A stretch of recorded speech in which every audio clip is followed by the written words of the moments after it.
If you're thinking about buying a Samsung OLED TV this year, you might be about to overspend because the new S95H has some pretty flashy upgrades. But the more affordable S90H also got a pretty significant glow up. So the question I'm going to try to answer in today's video is the S95H actually worth it, or is the S90H the better buy? Let's break it down.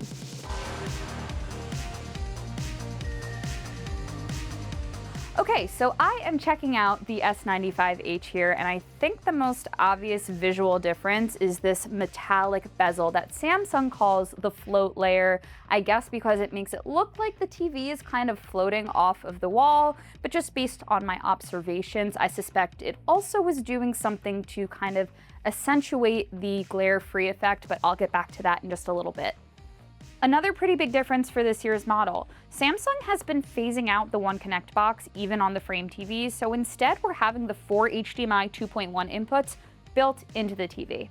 Optionally, you can add a 0 One Connect box to expand from 4 HDMI 2.1s to 8 HDMI 2.1.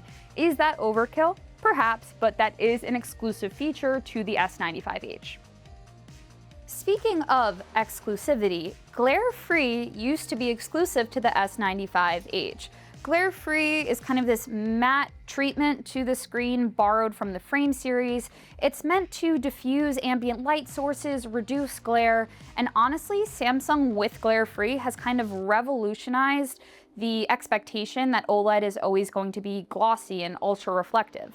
But now, Glarefree is on the S90H for the first time. Pair that with the same 165Hz refresh rate you get on the S95H, and I don't know, you guys, those are two specs that matter a lot when making a TV purchase. And now you don't necessarily need to get the top of the line option to still get these benefits.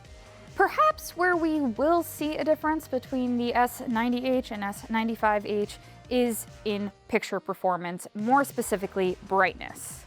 We measured Samsung's S95F from 2025 to hit about 2100 nits peak HDR brightness in a 10% window. Samsung ran some of its own tests with Calman, similar to what we do in our benchmarking, and it's measuring the S95H at around 2800 nits. The S90H's brightness measurement, on the other hand, just shy of 1600 nits, and now that will make a pretty big difference for daytime viewing. However, I would like to put that in context of what we tested on last year's S90F. It hit about 1100 nits in our testing, so assuming that our independent testing of the S90H is in line with what Samsung has tested, we could be looking at about a 500 nit improvement, which is a pretty significant boost to brightness year over year. Okay, but all of that was just a snapshot of picture performance. Keep in mind, we can only do so much here in Samsung's controlled environment versus in our studio. But I want to touch on audio quickly because there is a spec difference that will probably stand out to you if you're looking at the two models side by side. The S95H has 70-watt speakers, while the S90H only has 40-watt speakers. What does that mean?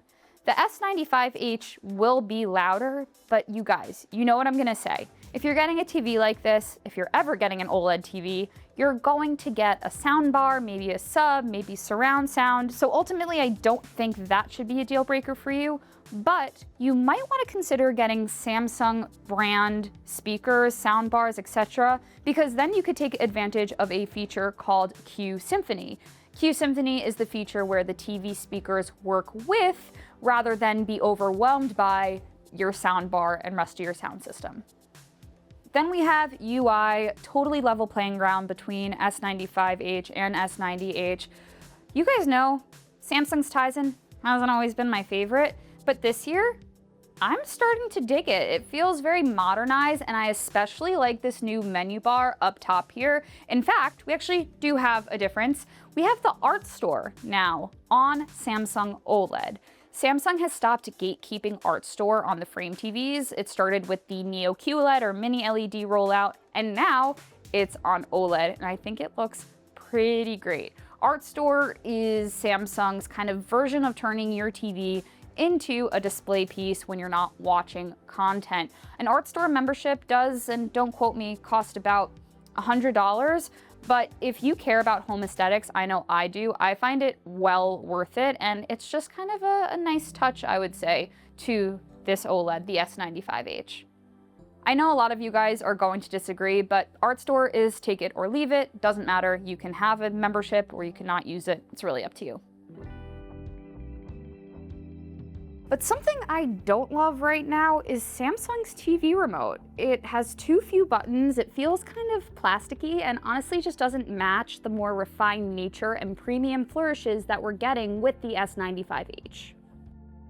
You get the same exact one with the S90H and even the step-down S85H. Is it a deal breaker? No, but depending on your priorities when buying a TV, that might be another reason to go S90 over S95. Is the S95H objectively a better TV? Totally. We didn't even dig too deep into accuracy and color reproduction in this video, but I'm still very confident that this thing is going to end up on a lot of best picks this year. It's definitely meant to feel like the premium flagship model of Samsung's OLED TV offerings. But if you're just talking pure value, the S90H is very attractive to me. Yes, the brightness difference is big, but there's more similar in features than not, so it's absolutely worth considering, especially if you're hoping for some savings. But now I have an important question for you guys. Which of these two TVs would you like to see us get into our lab for testing first? Either way, be sure to give this a thumbs up and subscribe to the channel for more videos just like this one. Thanks for watching, guys. I will catch you next time.